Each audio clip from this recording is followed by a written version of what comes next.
Hello everyone and welcome back to my channel. In this video, I will be providing you with more evidence of the existence of Black European heritage throughout Europe into the 1800s.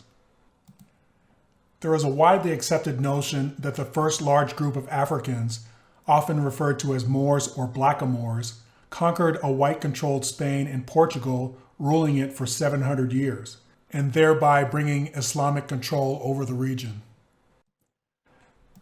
Now look, I am in total agreement with the premise that Black Africans conquered Spain and Portugal. However, I believe, through my research, that Spain and Portugal were already controlled by Black people or Europeans of color, and thus African Moors invaded what were already Black-controlled countries and territories.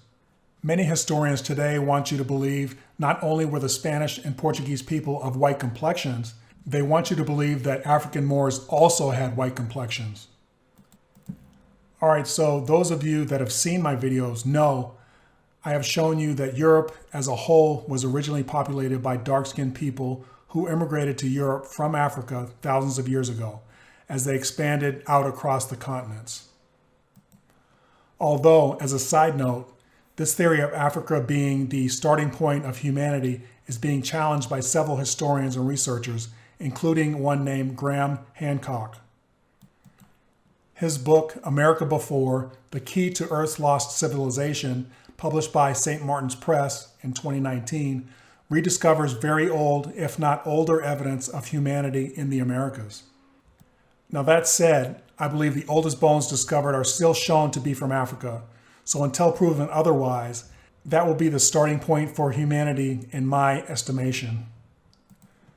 We have to realize that the narrative has been controlled by white supremacy since the late 1700s, which means white supremacists have put forward their version of the truth. Now, in order for them to do that, facts had to be skewed, evidence had to be destroyed or hidden, and paintings had to be overpainted or recreated. So, due to miscegenation throughout the years prior to the early 1900s, many families that traditionally had dark complexions now have light complexions, aka white complexions. If you research European family genealogy websites, you will find white families that have historical records that mention family members that have swarthy or dark complexions. Oftentimes, the family will ignore or make excuses saying these family members with dark complexions meant that they actually had only dark hair and dark eyes. What stands out to me is other family members of that same family with the same descriptions of dark hair and dark eyes are not described as having dark complexions. So there's a major contradiction there. And then many families will just gloss over it altogether. They'll see the term swarthy or dark complexion and they won't even talk about it or mention it. Okay, so I'm going off on a tangent. Let me get back to what this video is truly about. Let's look at the word imitation and its definition. All right, so according to dictionary.com, the word imitation means 1, a result or product of imitating, 2, the act of imitating, 3, a counterfeit or copy, 4, a literary composition that imitates the manner or subject of another author or work, 5, biology or mimicry, 6, psychology, the performance of an act whose stimulus is the observation of the act performed by another person. And the last one is number 7, psychology, the copying of patterns of activity and thought of other groups or individuals. Also, what I thought was important on dictionary.com is the phrase, imitation is the sincerest form of flattery. To imitate someone is to pay the person a genuine compliment, often an unintended compliment. Okay, so you will come to understand why I share this phrase with you as we go further into this video. All right, let's take a look at some of the things from European history that I think have been imitated from Black European nobility. And the first item we're going to look at are various European wigs and hairstyles. Also, let me just give you a disclaimer. I'm not going to go fully in depth on each item. That would take way too long. I'm going to give you some facts, but really it's going to come down to your common sense and observation skills. Okay, so the time period I'll be talking about here is between the 1600s and actually up till present times. So I'm sure many of you have seen short wigs and long wigs like the examples from Google Images that I have here on the screen right now. They are known as perruque.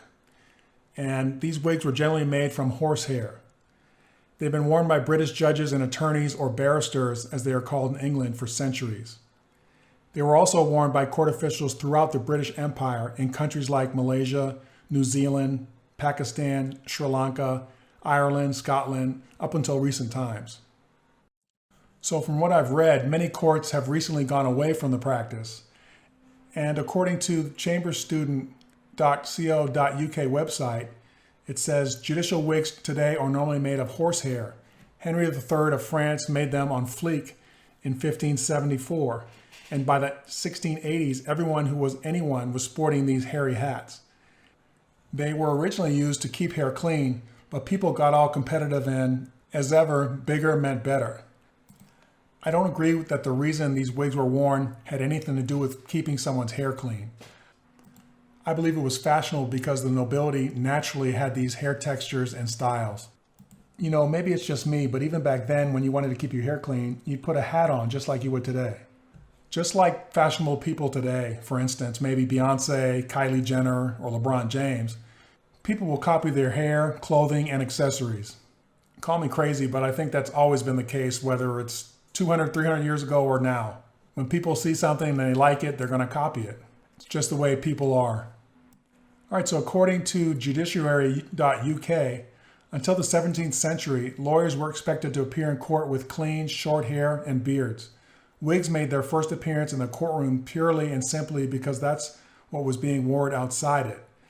The reign of Charles II between 1660 and 1685 made wigs essential wear for polite society.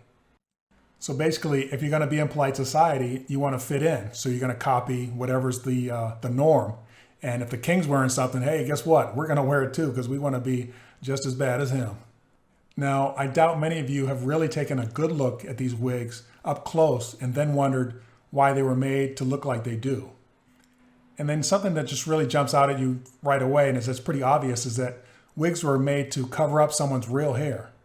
So if your real hair that you're covering up is not in fashion, whose hair is actually in fashion? Well, you know, let's take a closer look at these wigs.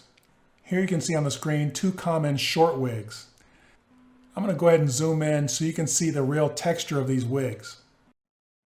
Okay, so what I immediately notice is that this hair mimics many black people's natural hair texture. Now notice that I said many black people because we should all know that black people come in all shades and all hair textures. But this is kind of like a general texture. All right, so let's go ahead and look at the long wig. Do you see the texture of this wig also? It mimics the general black hair texture.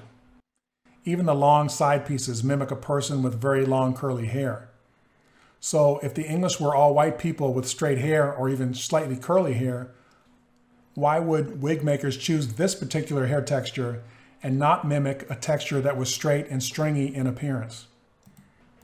All right, so I also want you to look at the screen now, and I want to show you a comparison of Egyptian statues versus English long wigs. Can you see how the Egyptian headdress is imitated by the English long style wig? It looks almost exactly like the style the English adopted, only hundreds of years later. And I'm going to tell you later in the video why this comparison to Egypt is so relevant. Okay, so I'll pose a question. If these wigs are not made to mimic or copy typical white hair texture, whose hair texture are they imitating and why? Remember, I read to you the quote from judiciary.uk.com that said, wigs made their first appearance in a courtroom purely and simply because that's what was being worn outside it. The reign of King Charles II from 1660 to 1685 made wigs essential wear for polite society. So everyone that was anyone were wearing these wigs, so much so that it became customary in courts for hundreds of years. Not only that, King Charles made wigs essential wear. Think about that. Why would the king make these wigs with their particular texture and style essential? Okay, I'll tell you. These wigs were mimicking the original black nobility in charge at that time. So this is that evidence I'm talking about, that evidence of black European heritage. All right, so let's move on to another hairstyle that was common with women in European societies during the 16th century, well into the 18th century. Just to let you know, many of these images were taken from Pinterest.com and Google.com.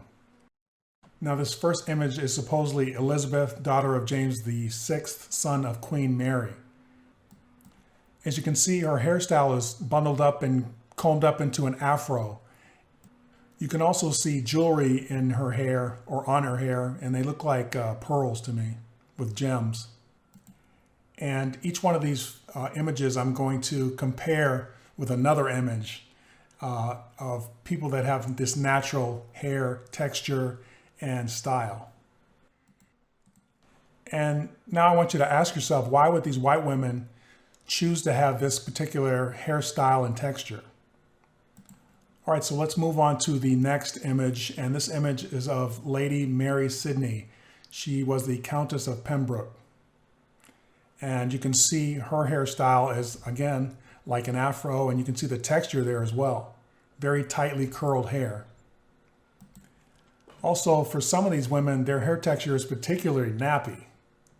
And of course, there's nothing wrong with that, but if you're talking about white women's hair texture, that's typically not a word that you would use or comes to mind. So again, I have to ask myself, and maybe you have to ask yourself, if they could choose any hairstyle or texture, why would they choose this particular hairstyle and texture? Is it maybe that this was the hairstyle that was all the rage and they were trying to imitate or copy or mimic someone that they looked up to or admired? That would be my conclusion, but maybe you have a different one. All right, so let's move on to this next image, and that is the image of what's supposed to be Maria de Medici, Queen of France. And you can see her hairstyle is also in the style of an afro with very tight curls. And again, I mentioned that this woman was a queen in France. And so people were obviously copying her hairstyle. All right, so moving on to the last image in this section, and that's Henrietta Maria, wife of Charles I. And you can see her hairstyle looks like a kind of a lopsided afro, but very tightly curled hair, and I would consider nappy. And of course, if she's the wife of King Charles I, she's also a queen, so people are copying her hairstyle. You know, as I look at these images very carefully and closely, I noticed that Lady Mary Sidney, her hair looks pretty natural, like it's not a wig. And I guess I can say the same thing about Maria de Medici and also Henrietta Maria. The only other one that looks like it's kind of made into an afro is the first image I showed you, Elizabeth, daughter of James VI. All right, so some of these other images I'm going to show you are just some random images I got from Pinterest, but you can see the style of their wigs and the image they were trying to achieve. All right, so we're going to move on to the next section, and that's going to be European men's wig styles between the 1600s well into the 1800s. As I show you these images, I'm going to contrast them with images of people that have these hairstyles naturally. All right, so I just picked these images randomly, and this first one is Jules Hardouin Mansart, and he was born 1646 to 1708. All right, so you can see his wig. It's kind of poofy on top, very full, and flowing all the way down to his shoulders, and it's very kind of loosely curled. All right, so next we have an image of King Louis XIV of France. And you can see his wig is very full, very curly, flowing down over his shoulders. And if you didn't know, many of these countries like France, England, Germany, they all intertwined with their nobility. So they all, had influence on each other.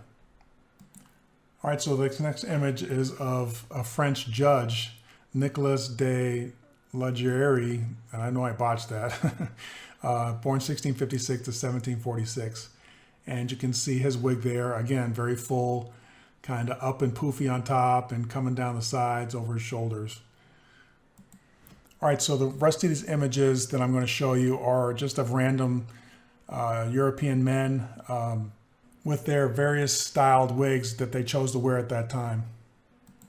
Again, you can see The contrast with the men and women that have hair naturally styled in this fashion and that are not wigs, but actually natural hair. So maybe you can ponder why these men decided to wear these particular style wigs and textures when they could have worn any styled wig with any kind of texture. Okay, so let's move on to another area of imitation that was very popular among elite European women during the 18th century. Now that imitation came in the form of skirt supports, or as they were known at the time, bums, rumps, culls, and bessels. Some of this information comes from demodecouture.com. The images come from Pinterest.com and Google.com. Although skirt supports came in various shapes to emphasize different body parts like hips and posteriors, I'm going to be covering the bessel. The bessel was a contraption that white European women wore to create the illusion that they had larger posteriors, or in plain English, bigger booties. As you can see in these photos, white women wearing dresses that had what appeared to be overinflated butts. When you look at these images, you will notice that the butts were overly exaggerated, meaning they were not going for the subtle look. Okay, so take a look at this image of these three mannequins. They are all sporting bessels that are fashioned with belts that go around their waist, and they have metal wires that fan out in the shape of round butts. You can really see that on the image on the right.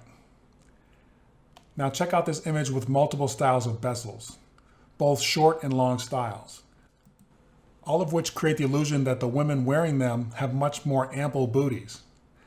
Now I know you guys are waiting for me to parade a number of black women on the screen sporting their natural big butts. However, sorry guys, I'm not going to objectify them like that. I think most people know that most women of color, especially women of African descent, are generally blessed with large booties.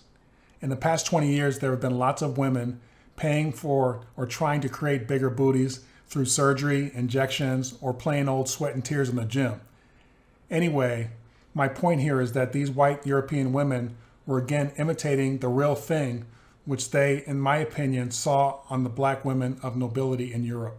All right, so let's move on to the next form of imitation in European society around the same times as we spoke about before, that can still be seen today in European military regalia of England, Ireland, Scotland, and Russia.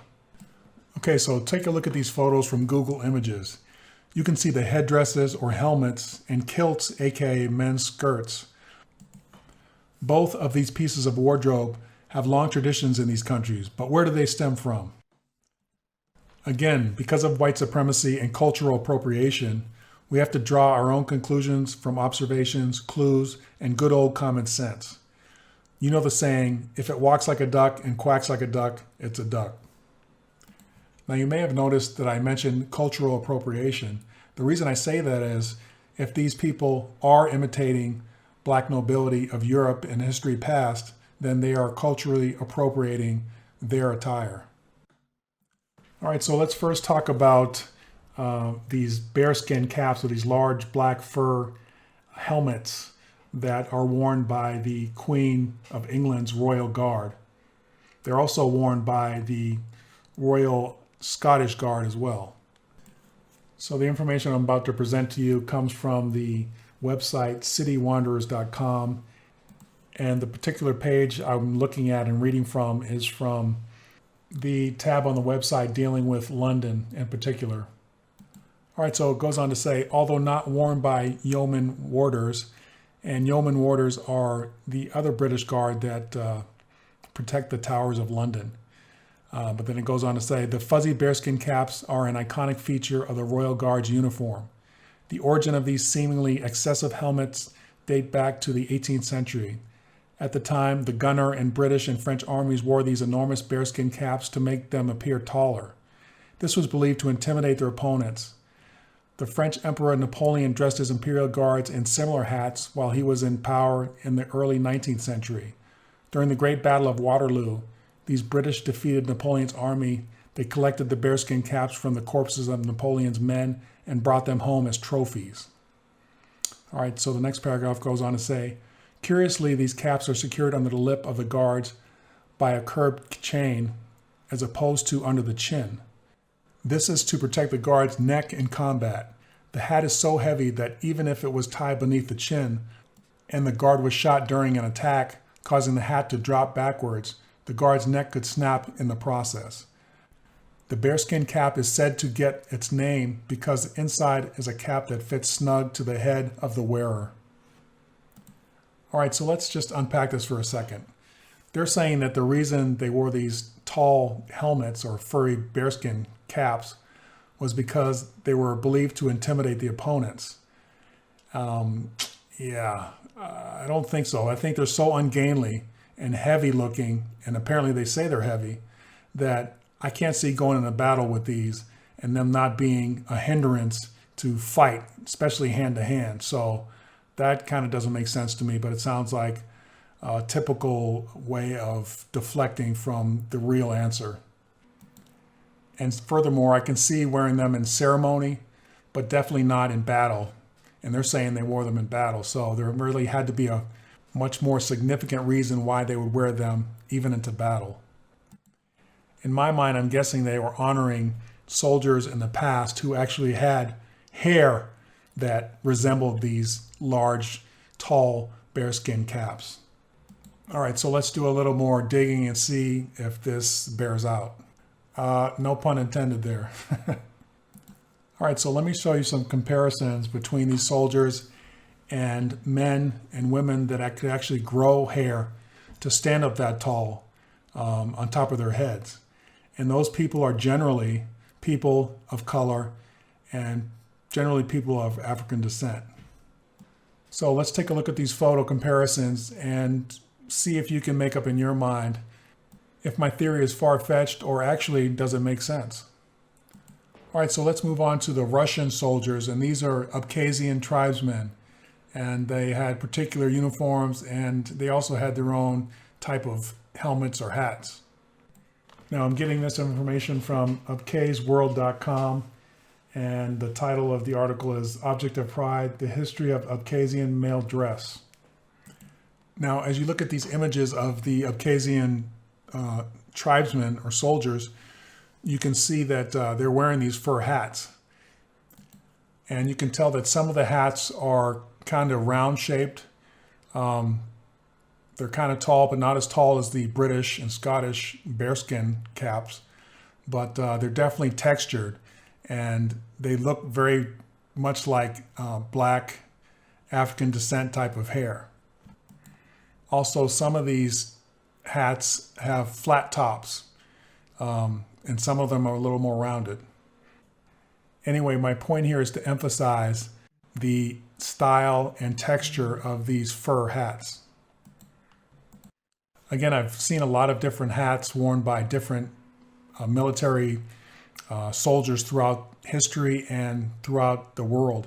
And a lot of them are just not that big and ungainly. And you have to ask yourself, why choose this style?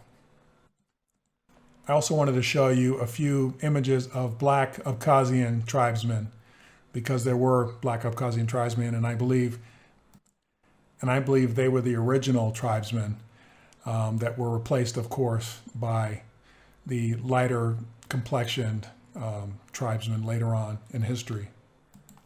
And as you can tell, this one brother with the long fur cape has his own hair, and he doesn't have to wear the fur cap like the others, which kind of, in my mind, proves my point that the black tribesmen didn't have to have these large fur caps, but in retrospect, these fur caps were imitating the tribesmen, the old tribesmen that actually had their own hair, like this brother that we see here with this long cape. Also, I wanted to mention that I'm not sure if you're aware of the long history of Christian Orthodox Russians that were black for hundreds of years, maybe thousands of years in Russia. And we can talk about that in a future video, but there is a long history, and you can look that up on Google. All right, so we're going to move on to another section pertaining to the same military regalia, and that's going to be on the kilt. Now, most of you guys probably believe that the kilt started in Ireland and Scotland and that's where the origins came from. But I'm here to tell you that's not the case. The Irish and Scottish kilts were derived from Egypt, and I'm going to show you that comparison and talk a little bit about it as well. And as we all know, I hope we know, Egypt and that society is a lot older than the Irish and Scottish societies that we know today. So check out these images here on the screen, and you can see the Scottish kilts worn by, and the bearskin caps worn by the Scottish Royal Guard. And then you can see the kilts worn by the Egyptian soldiers and the Egyptian workers that worked on the tombs and the pyramids, and also the kilt worn by the Egyptian pharaoh. Then you can also see an Egyptian boy wearing a kilt, a longer kilt, and between the two Egyptian look like bodyguards maybe, or soldiers. All right, so now I want to talk to you about the relationship between Egypt and Scotland and how the kilt actually got to Scotland. All right, so this information is coming from wikipedia.com, and I was looking up the word Scotia. All right, so Scotia and Scotia are the names given to the mythological daughters of two different Egyptian pharaohs in Irish mythology, Scottish mythology, and pseudo-history. It goes on to say, though legends vary, all agree that Scotia was the ancestor of the Gals, who traced their ancestry to Irish invaders called Scoti, who settled in Argyll and Caledonia, regions which later came to be known as Scotland after their founder. And also on this Wikipedia page, you can see a little image of Scotia voyaging from Egypt as depicted in the 15th century manuscript of the Scoti Chronicon of Walter Bauer, in the version of Scotia and Goidel Glass, Latinized as Gaetholis, our wife and husband. All right, so I know I probably butchered some of those words, but please forgive me. All right, so this Wikipedia page goes on to say, under early sources, Edward J. Cowan traced the first mention of Scotia in literature to the 12th century. Scotia appears in Irish Chronicle Book of Lannister, containing a redaction of the Lebor Gabala Erin. However, a text found in the 11th century Historia Britonnium contains an earlier reference of Scotia. All right, so it goes on further to say that the Lebor Gabala Erin states that Scotia was the mother of Gaetholis, the eponymous ancestor of the Gauls. Goidel's mother was the daughter of an Egyptian pharaoh named Singris, a name found only in Irish legend.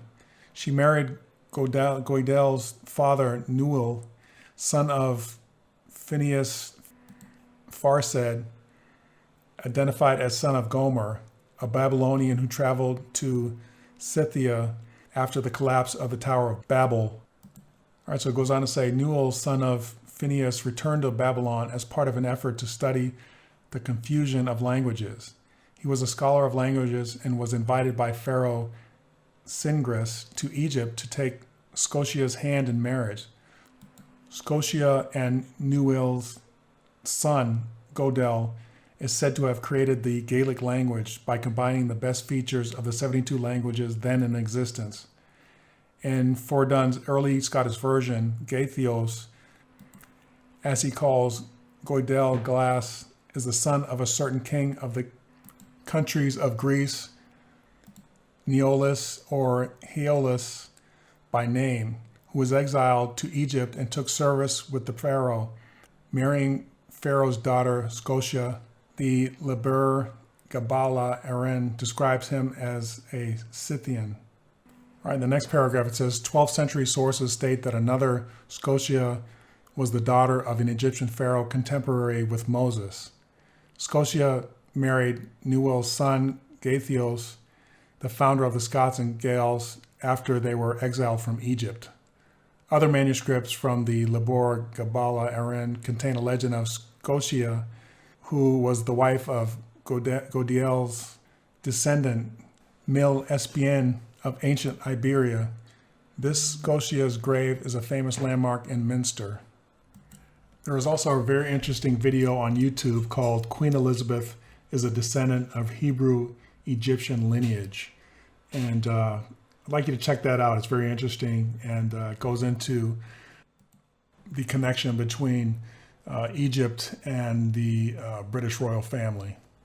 Now, I'm not saying it's the British royal family that sits on the throne right now, but I'm talking about historically.